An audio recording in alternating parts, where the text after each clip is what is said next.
Case with a plastic shield in front of me before. This will be a first, hopefully the last. But before I get into my final argument, or summation, some people call it, we apparently were accused by the state in their argument that we might run you down a rabbit hole of misdirection. Rabbit hole of misdirection. That's what they said. Playing the video, not at the right speed, where it showed chaos, playing it as slow as possible, showing photos, that's the rabbit hole of misdirection. And make no mistake about it, Kimberly, Potter, Johnson, Lucky, and Wright were fighting, struggling, and it was in seconds that happened, not slow motion. So when you go into that jury room, play it like it's supposed to be played, not a rabbit hole of misdirection.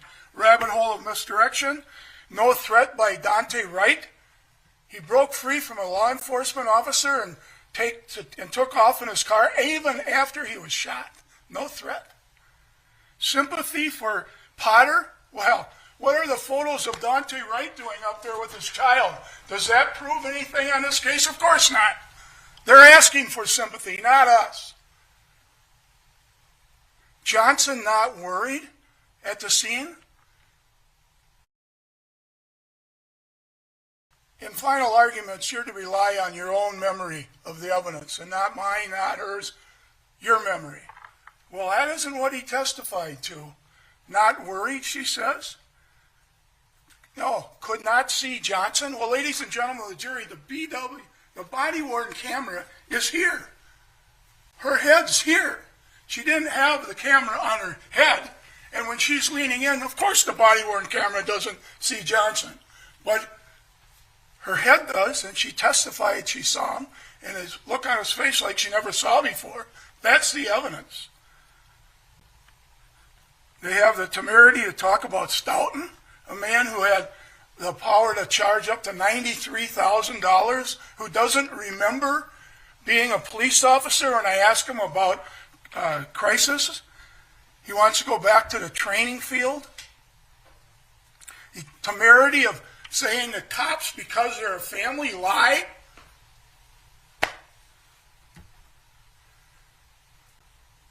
And then the spark test. She didn't do the spark test, so that's evidence of recklessness.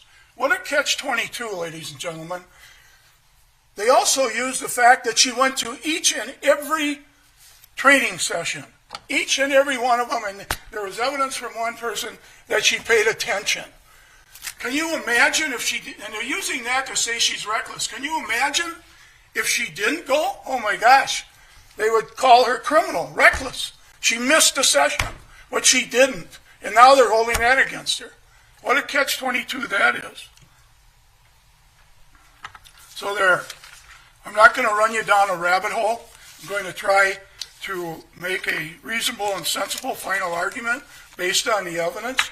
However, if my recollection is different than yours, rely on your recollection. You are the jury, and you have the power to disregard what any lawyer says if your memory is different.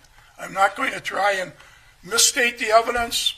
I'm going to try and state the evidence. Once in a while, lawyers make mistakes, just like anybody else.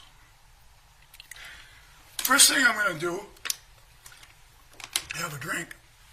First thing I'm going to do is talk to you a little bit about proof beyond a reasonable doubt and the presumption of innocence, because that was left out of the state's argument. And the presumption of innocence, it means what it says. Your duty, your constitutional duty, is as jurors to presume Kim Potter innocent. Not guilty, innocent.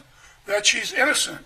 And before you can find her guilty, you must find that each and every element of the charges is proven beyond a reasonable doubt.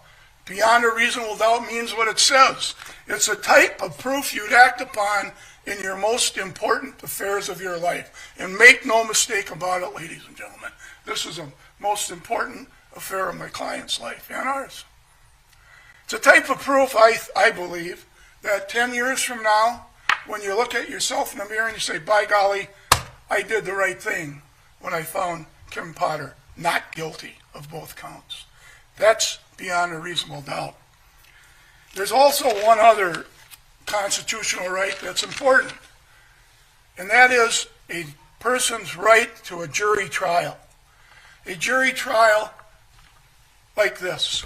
We have the state prosecuting, we have all government workers, and our forefathers believed that in order to find somebody guilty or not guilty, a jury, a fair jury, should be called, and they are the ones that apply the presumption of innocence and proof beyond a reasonable doubt. And that's your job. You have to enforce those constitutional rights. That's the constitutional right of a jury trial. Jury of your peers. A fair and honest, unbiased jury. When you're asked in your questionnaire, could you presume somebody innocent? Well, you all answered yes, or you probably wouldn't be on this jury. But when you think about it, which you probably didn't as much then, presumption of innocence is that she didn't do it. And every day of your life before this trial, I can't recall if any one of you has been on a jury before, but every day of your life, you read the paper, you hear on the news, the media, whatever, that they arrested somebody. And in your brain it says, oh, they got the guy. You can't do that here. That's not the law in a courtroom. It's outside the courtroom. In the courtroom, you must presume innocence, that my client is innocent, our client. And that's a very important presumption, and we'll get into that. So, and these constitutional rights were enacted a long time ago by our forefathers. And what they did to enact them at that time was to protect our freedom. Protect our freedom from overreaching government and from biased people and from mob rule. That, hey, you can't lynch that person. We're giving that person a trial. There's no mob rule, and we're going to be fair about it. So that's what we're doing here, ladies and gentlemen of the jury. We're giving Miss Potter a jury trial, and in that jury trial, we're going to presume her innocence, and we're going to require the state to prove each and every element of the crimes. And in doing this, I'm going to sort of categorize here. I'm going to get into the evidence right now. I'm not going to give a real lengthy argument, but the first category I'm going to talk about is causation. That's the first category. Let's look at the causation in this case. And to do that, we have to look at the instructions of the jury. In the instructions, and I got scribbling on there, but you'll get a copy of this back in the jury room, and it's extremely important. The importance is this. I'm going to read it. To cause the death, causing the death, or cause the death means that the defendant's act or acts were a substantial causal factor in causing the death of Daunte Wright. The defendant is criminally liable for all the consequences of her actions that occur in the ordinary and natural course of events, including those consequences brought about by one or more intervening causes, if such intervening causes were a natural result of the defendant's acts. The fact that other causes contribute to the death does not relieve the defendant of criminal liability. Here's the however, and it's extremely important, particularly when the state argues that Daunte Wright had nothing to do with his death, which is absurd. However, the defendant is not, Kim Potter is not criminally liable if a superseding cause caused the death. What's a superseding cause? Is a cause that comes after the defendant's acts, alters the natural sequences of events, and this is the sole cause of a result that would not have otherwise occurred. Let's look at that superseding cause. Let's look at the evidence. Substantial factor. what happened here? We got a Sunday afternoon in the spring, April 11th, and an FTO officer, my client, our client, and Mr. Lucky, Officer Lucky, were driving in their town, Brooklyn Center. They see a car that was going to do a right turn, but then decided to go left. They see the thing on the end windshield or whatever, and they also see that the license plate is not registered. Our client did say that she might not have even stopped them. But Lucky, Officer Lucky, who was a trainee, she was the FTO, wanted to stop him for the thing hanging on the window and the registration. He first saw the thing on the window, and then when they got closer, they saw the registration, or they checked on it. In any event, they stopped them. Everybody agreed that was a legal stop. They were doing their job on Sunday afternoon in Brooklyn Center. After they stopped, Lucky and my client got out of the car. Lucky went up to the door. You heard, and you can listen to it again, hopefully at the right motion, and not slow it down until forever. Do it at regular motion. He goes up there. He says, "Hi, bro," something like that, very nice. Asks him for his insurance and driver's license. I think he tells him something about the thing hanging on the window, on the mirror. And he doesn't have a license. He doesn't have insurance. And he gives him an insurance card with somebody else's name on it. And Lucky smells marijuana and sees some in the car. Well, that's consistent, because as you learned, he smoked a joint with his passenger that morning when they got up early. And I asked what time. 10 o'clock in the morning was early for this couple. After that, they smoked a joint. And what's even more corroborative of that is the forensic pathologist says 4.3L, I believe it's something like that, is a high reading. So we know now that circumstantial evidence, which you'll see in the instructions, reasonable inference, he has that kind of reading, he's stoned. He's got marijuana smell in his car. He's got seeds on the floor, shake, Lucky called it. So Lucky goes back to his car, and Kim Potter goes back. They go in the car and they do a warrant check, that's legal, that's proper, that's their job, that's what they're supposed to do. And lo and behold, Daunte Wright has a warrant, a bench warrant. In other words, he didn't show up in court for a weapons violation. As Lucky said, that raises the antennas. Oh, there might be a gun in this car. And Lucky said, and he grew up in this neighborhood, he said that 2 in 5 cars have guns in it. So that raises the antenna for these two cops. In the meantime, they called for assistance, which is regular police work. They do that even on a traffic stop. And Sergeant Johnson shows up. So we now have the three. And they see that there's marijuana, no license, no insurance, a warrant, a bench warrant for a weapon, and a TRO, or restraining order, where some lady, accused him of harassing him. That's what we had. That's what these police had when they walked out of that car. When the two walked out, Sergeant Johnson was already right there. And they go up to the car, and everything up to this point, Kim Potter's acts, Lucky's acts, Johnson's acts, are all protocol. They did everything right. And once Lucky gets up to the car, he tells Daunte Wright to get out of the car. Daunte hesitates, says why. I believe the evidence shows, if you listen, if it does show it, that even his passenger said, "Go get out of the car." But anyway, he hesitated, and he said why, and then he got out of the car.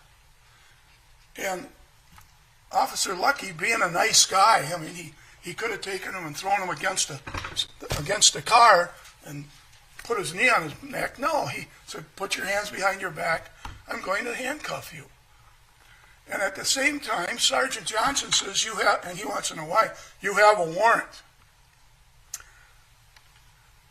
Now, Daunte Wright realizes there's a warrant for his arrest. And he knows what it is. So,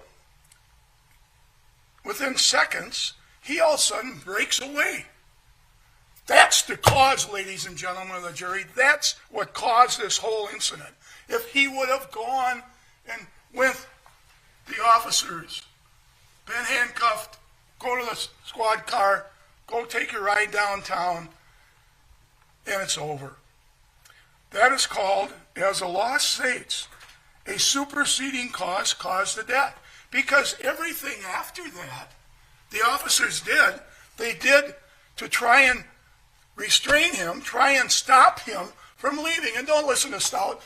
This Stoughton guy saying you should just wave at him and say goodbye and let him go? With a weapons bench warrant, with a temporary restraining order, he's stoned. You don't let that, that's not protecting the public, and that's not serving the public. They had to stop him. And he watched the video, and he's fighting. My client, our client, goes around Lucky and grabs her gun instead of her taser. She thought, and I don't think there's anybody here, even the state, would contest the fact she thought she had a taser. It was within seconds. You watch it. It was chaos. She's going around here, and Johnson, he's in the car now, holding on to the shifter and onto the key, and then he grabs Daunte Wright's arm. And you know, I once mentioned in this case, and I got a little giggle, I guess, from the state. I said, what would have happened if that car would have went in reverse? Oh, it wouldn't go in reverse. He couldn't go in reverse because there were squad cars back there. Well, what about if it accidentally, from the park position, accidentally went down to reverse when he was struggling to get it in drive? What would have happened then? A very dangerous situation for everyone, the officers and Wright. So they're fighting, they're struggling, whatever you want to call it, and Wright's putting up a good struggle. He doesn't want to go to jail. So Kim Potter, I got the seconds, where Kim Potter comes around and she says, I'll tase you. Now, all the time before that was police work, good police work, trying to stop him from leaving. And then she comes around and tries to de-escalate, it's called, the situation by saying she'll tase him, thinking that she had her taser. Why didn't he stop? Two cops are fighting with him. There's another police officer that's saying he's going to tase him.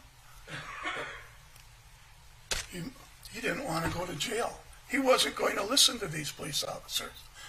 4 seconds later, and you'll see this, and make it chaos, because don't slow motion it, make it at the right speed. She says again, to de-escalate it, to say, hey buddy, stop, I'm going to tase you. Nothing happens with him. He fights, he struggles more. Watch the video. And then, a couple seconds later, I think 4 seconds, I believe, she says, taser, taser, taser. And he said, okay, stop, I give up. No. Would she have tased him if he ever said that during those seconds? That he was struggling, that he wanted to leave?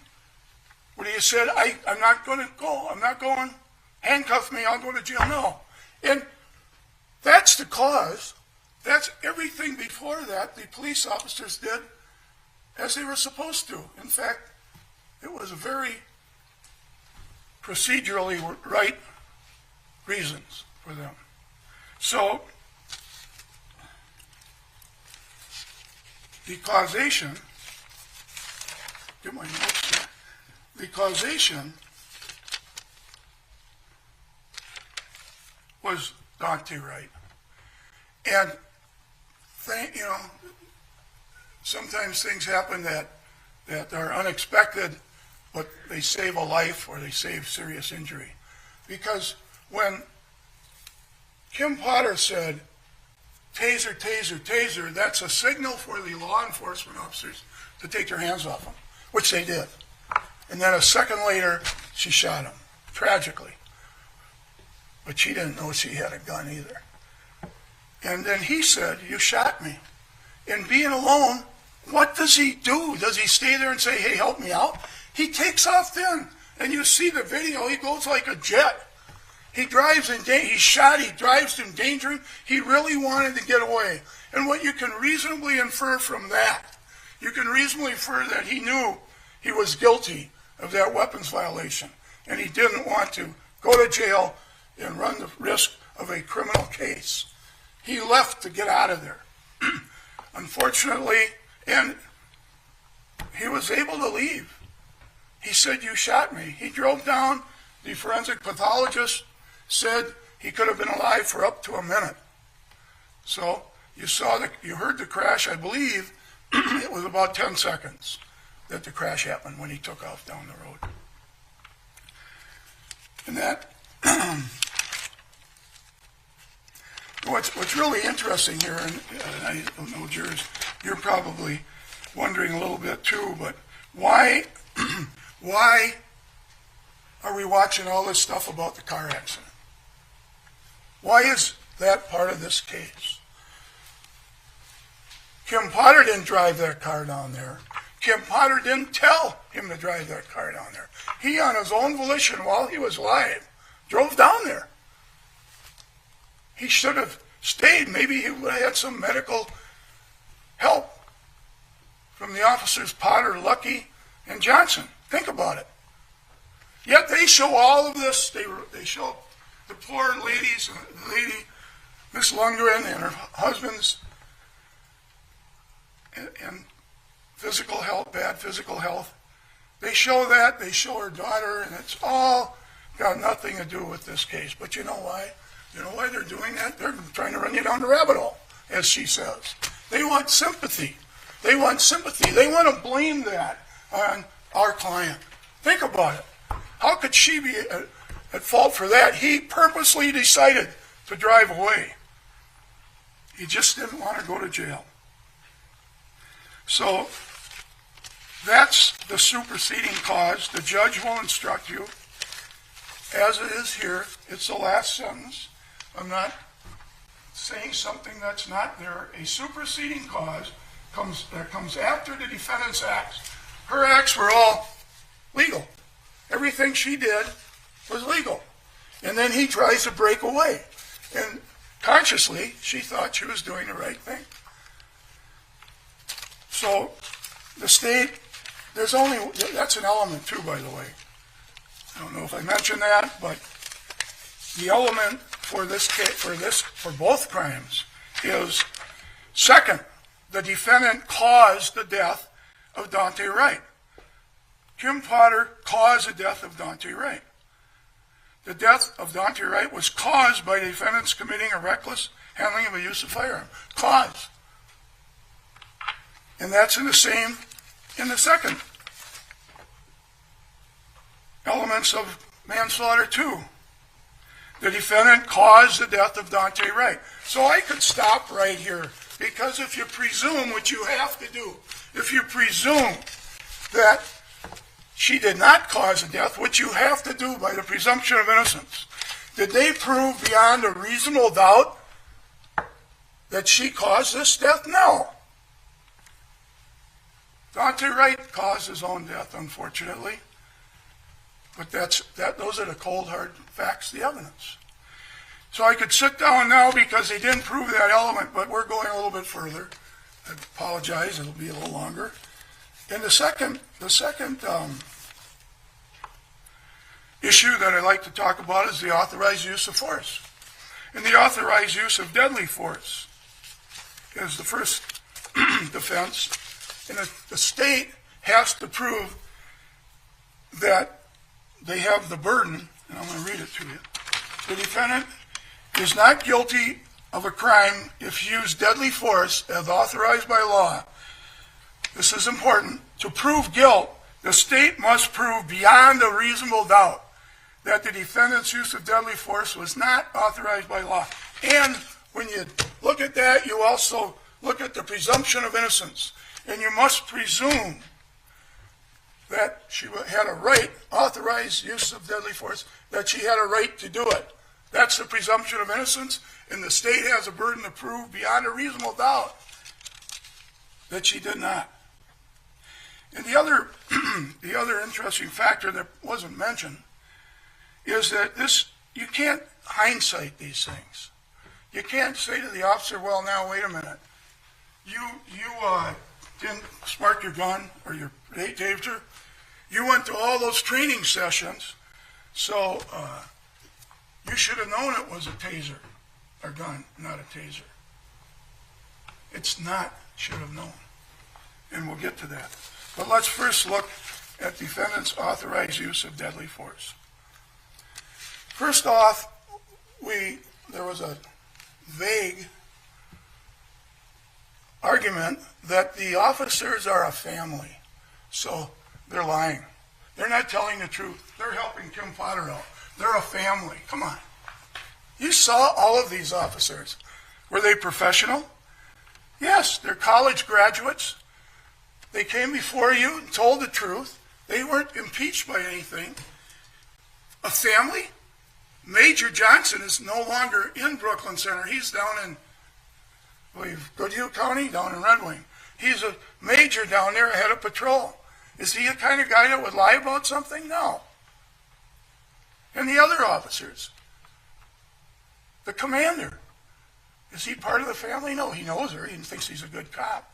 So to argue that these police officers gave their opinion because they wanted to protect Kim Potter, they know what the oath is. They know what a crime is. They know what perjury is. They're not going to do that. That's going down the rabbit hole, I believe. In any event, remember the auto accident? And there's this one picture, I believe, and Daunte Wright was lying on the ground. I think there were 6 or 7 police officers around him trying to revive him. Police officers aren't thugs. You've seen these officers. To say that they would color their testimony to help their friend out is outrageous. It's simply not fair. And as far as the authorized use of force, they paraded their own witnesses, the state's witnesses, Major Johnson. I asked him, well, were you in danger? I can't remember exactly what I asked him, but basically to show that he was in grave danger or might get killed by him wrestling with Wright while leaning over the car. Maybe he wasn't sitting in the car, but he's 6'2", leaning over and grabbing that shifter and grabbing his arm. If he would have been able to get that shifter going and get it going, what would have happened to Johnson? The worst would be death. If he took off like he did as a jet, the least would be serious injury. And when I asked him that, what did he say? And this wasn't contrived. It wasn't, no evidence that it was made up. He said, he quoted 60966, which is in the instructions, that on deadly force. He cited the statute. That's what he believed. That was his take, and he was there. He wasn't in a classroom or in Florida watching a video. He was there. He was the man leaning over and struggling with this guy. And when you're taken by surprise, thinking all common sense, reasonable infer, when you're taken by surprise like Wright did, and you're relaxed before that, and you're doing these things, and all of a sudden he won't give up, that's chaos. That's chaos. And Johnson was in there. And Stoughton can say what he wants, but what did James say? After hearing the testimony of Johnson, no question that Officer Potter had a right to use deadly force. even though she didn't know she was using it, she had a right to. And that's what the law is. And they have to prove beyond a reasonable doubt that she did not have a right. And what do? The only person they call is Stoughton, the $95,000 contract a year guy. Stoughton, who has not been a cop for 15 years. He was a police officer 5 years and doesn't remember if he ever had a crisis. He wanted to talk about field training. It's hard to believe our state of Minnesota would do that. Would hire some guy like that, and you compare him against James, 40-some years as a cop, all the things he's accomplished in his life. And Stoughton, and you have a right, there's an instruction, you have a right to compare like the believability. You can look at that instruction here about experts. You have a right to look at that. Their bias. Is there bias? I don't know. He gets paid, he can be paid up to $95,000. Our expert, he doesn't charge. He chooses not to charge. He drove up here having a heart surgery 2 weeks ago. That's how strong he believes in the fact that she could use deadly force.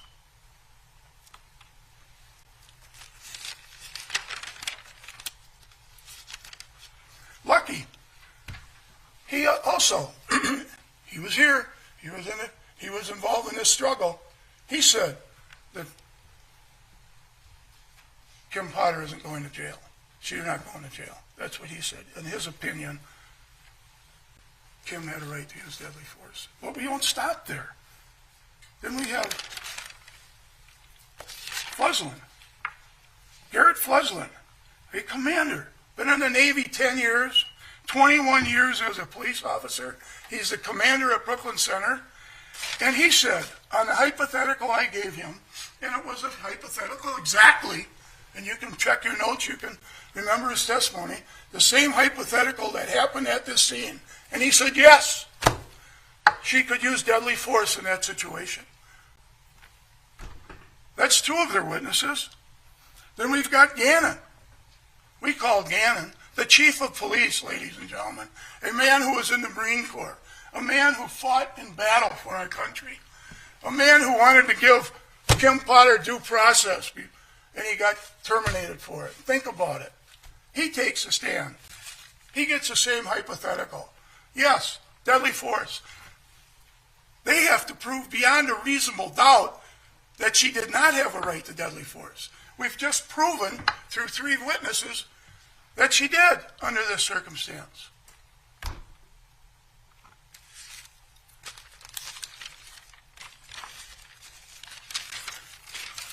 Do any of those officers, Chief Gannon, he doesn't work there anymore. The major doesn't work there. The commander, he isn't too worried about his job. Are they the kind of individuals that would lie, that would give a false opinion? No. Think about it. Look at the instruction on that.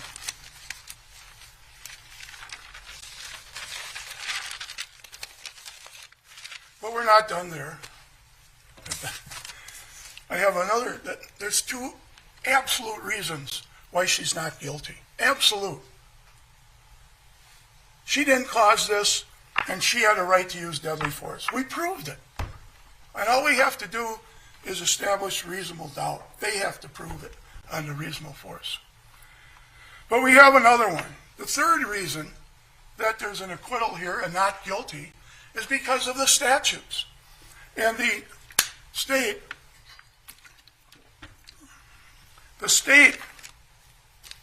brushed over this a little bit on the elements. Let's look at those elements a minute, and let's rely on what the language, what words mean.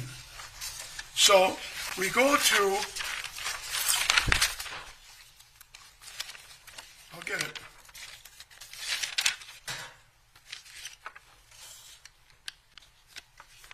We go to first the reckless use of a firearm.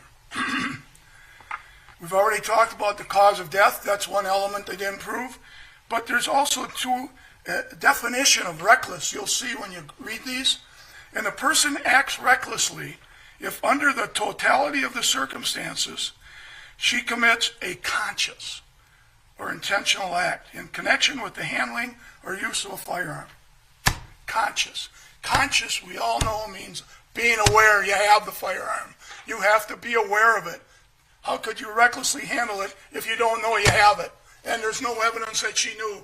Every piece of circumstantial evidence, I'll tase you, taser, taser. She didn't know she had a weapon. She didn't know she had a gun. And that's what the element says, conscious. She wants to talk, the state wants to talk, well, she had all this training. She should have known. No. It's at this point that she knew she had a gun. How can you recklessly, consciously handle a gun if you don't know you have it? If because of the exigent circumstances, the emergency, whatever it was, the mistake, it's totally believable and totally true that she didn't know she had her gun. She never shot her gun in 26 years. Never even shot the taser. And you might think, oh, geez, probably a lazy cop. Really? How many volunteer programs was she involved in when she was working at Brooklyn Center? No. It's a good cop, and all the officers said so. But the person acts recklessly if under the totality of circumstances she commits a conscious or intentional act. And then you go on the totality of circumstances. You go to authorized use of deadly force. And when you look at whether or not they're authorized to use deadly force, and it's in here, it's limited by what a reasonable police officer in the same situation would believe to be necessary. To determine whether or not the actions of the police officer were necessary, you must look at those facts known to the police officer at the precise moment she acted with force. Split-second judgments in circumstances that are tense, uncertain, and rapidly evolving. How could she recklessly handle a firearm when, in that situation, she didn't even know she had one? And the element, you'll read it when you get in there, the two elements of reckless handling, she commits a conscious or intentional act. Well, let's go on to the next crime. You might ask yourself, why is she charged with these crimes? But that's for another day. We don't talk about that. But the next crime, manslaughter in the second degree, the defendant caused the death of Daunte Wright. She didn't. By culpable negligence, whereby the defendant created an unreasonable risk and consciously took a chance of causing death or great bodily harm. She could not consciously take a chance of causing death or great bodily harm if she didn't know she had a gun. You'll get this in there. It's the second element. Read it. They have to prove that element beyond a reasonable doubt, and they don't have it. They have no conscious evidence in this case. Everything she said, she believed that she had a firearm. Or, excuse me, that she had a taser.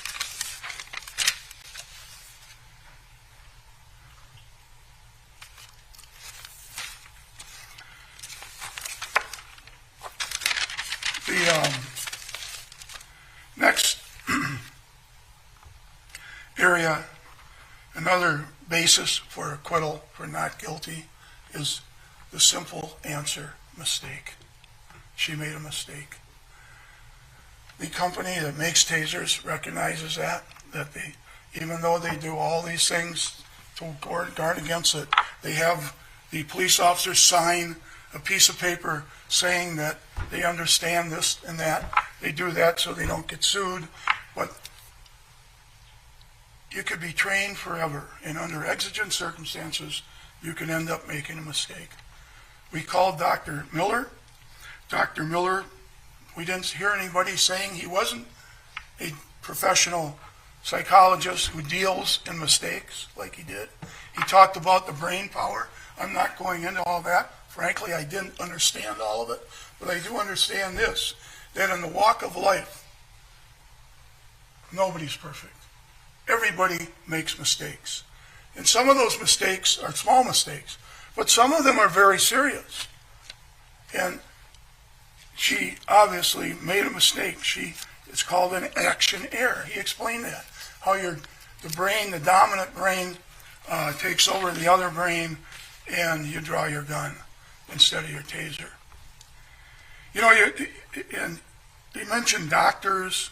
Doctors, I've never heard of a doctor being charged with making a mistake. And we know, common sense, history tells you that they've made many, and many have caused death. Many have caused serious injuries. They're doctors.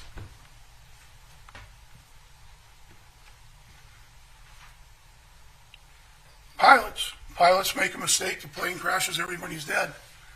If the pilot survives, he doesn't get charged with a crime. Mistake. I suppose the lawyers make mistakes. If you make a mistake, and you're under the pressure of a trial, and you're defending somebody, and you make a mistake, what happens? Your client ends up in prison. That's the kind of pressure you have. And you think about it, ever since, man, everybody makes mistakes. Nobody's perfect, ladies and gentlemen. And this lady here made a mistake. And my gosh, a mistake is not a crime. It just isn't. It just isn't in our freedom-loving country that we're going to put you in jail for a mistake you made, even though you took all the training, even though you did everything, you made a mistake. And what does the Taser people say? Well, we recognize there are confusions, there are mistakes. We recognize that. Well, if they do recognize it, let me ask you a question. Why do they have the Taser shaped like a gun? They have yellow on it and all that stuff, but why is it shaped like a gun? Why isn't it a flashlight? Why is it in a holster on their belt? Why isn't it up here by their chest? Think about it. Why? Because they can sell more of them if it's shaped like a gun in a holster. Of course, they're in marketing. They're marketing it. So,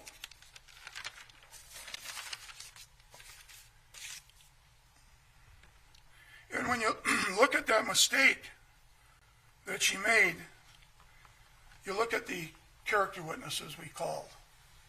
And character witnesses weren't there. They've just known Kimberly Potter for many years, and they think the world of her.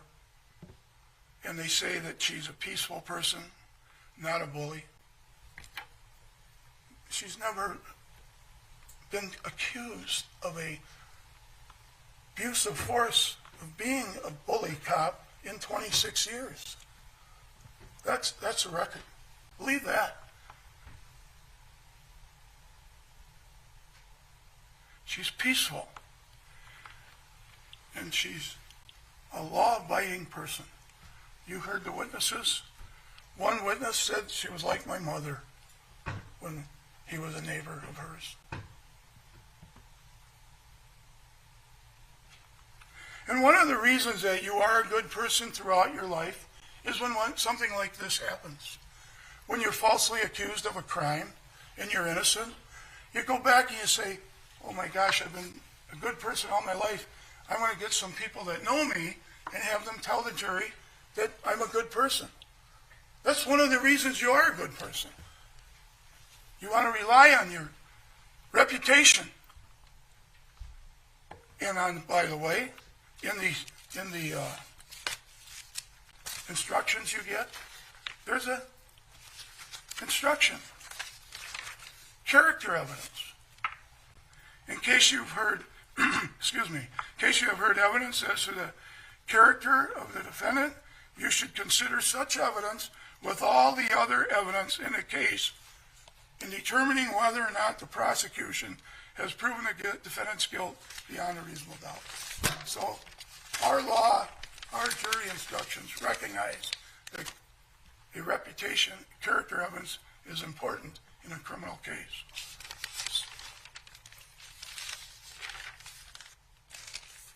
Finally, and I'm almost done. Don't clap. We have Kim Potter. She testified. You saw her. I don't believe, and rely on your notes, I wrote it down somewhere here that they claim she admitted something. I contest that. Look at your notes. Kim Potter took the stand, and she said she saw Johnson, that she saw him and he had a look on his face she'd never seen before. And that was right before she said, taser, taser. Now, they want to argue that the body-worn camera, if we run it real slow, you can't see that. Well, of course you can. The body-worn camera is here. It's on the body. Her head's up here. Even though she's 5'3", she can still see in the car. That's an outrageous argument. It makes no sense at all. They're relying on the slow motion of the body-worn camera, not the fast speed. If you saw it in fast speed, it's chaos.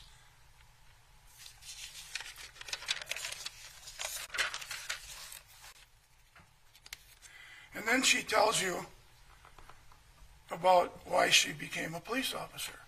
She became a police officer because with his grade school, a police officer, she knows his name, Mike McGee, came to school and talked about bicycles.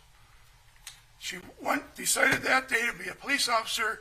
She was a school officer letting elementary kids walk across the street when she was in junior high. She was an explorer in high school, continued to be an explorer, went to college at St. Mary's, took law enforcement and sociology, and took the training, first worked at the Anoka State Hospital, then she got a job in Brooklyn Center. And she worked there for 26 years, ladies and gentlemen. 26 years in which she volunteered for domestic, helped the victims in domestics, going to the death of officers and handling that. Crisis intervention, all of these things she did, and there's other ones I'm not going to, that she was very interested in helping people. And that's a sign of good character. Does that tell you that she did not know she had a gun? Of course it does.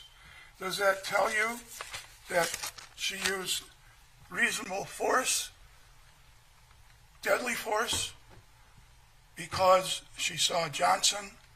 She didn't know she had a gun, but she did shoot her taser. And by the way, there is an instruction in here about using the taser. And the reason that's there is because I believe Stoughton said that, she couldn't even use non-deadly force. It doesn't find her not guilty, the non-deadly force. The judge will tell you that in the instructions. But it will also tell you about non-deadly force. And Stoughton, he would say, no, you can't use non-deadly force, you can't use the taser. You have to just let them go. Does that make sense, ladies and gentlemen? So that's why that's there, because Stoughton said that. You decide the credibility of Stoughton.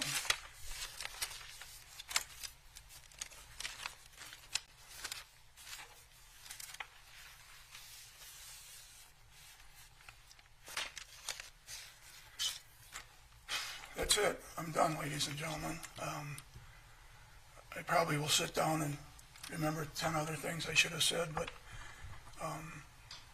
I'm finished. The Potter family thanks you for listening to this case. It's a very emotional case, but you have to look at the law and the evidence about, did she have a right to use deadly force? Of course she did, whether she knew it or not. All those officers said that. She didn't know she had a gun, so how could she consciously, recklessly handle one? And above all, in the first one, causation. Everything they were doing as good police officers until Daunte Wright took it upon himself to flee. He even left after he was shot, purposely. So, on behalf of my client and her family, Mr. Ng and myself, and Amanda Montgomery, the brains behind the operation, we thank you for your careful attention in this case. And if you look at the evidence, the believable evidence, and follow the judge's instructions, it's not a difficult case. They failed in every element, miserably failed. And I hope that you come to the fair conclusion of not guilty based on the evidence. Kim Potter isn't guilty of these crimes. Thank you.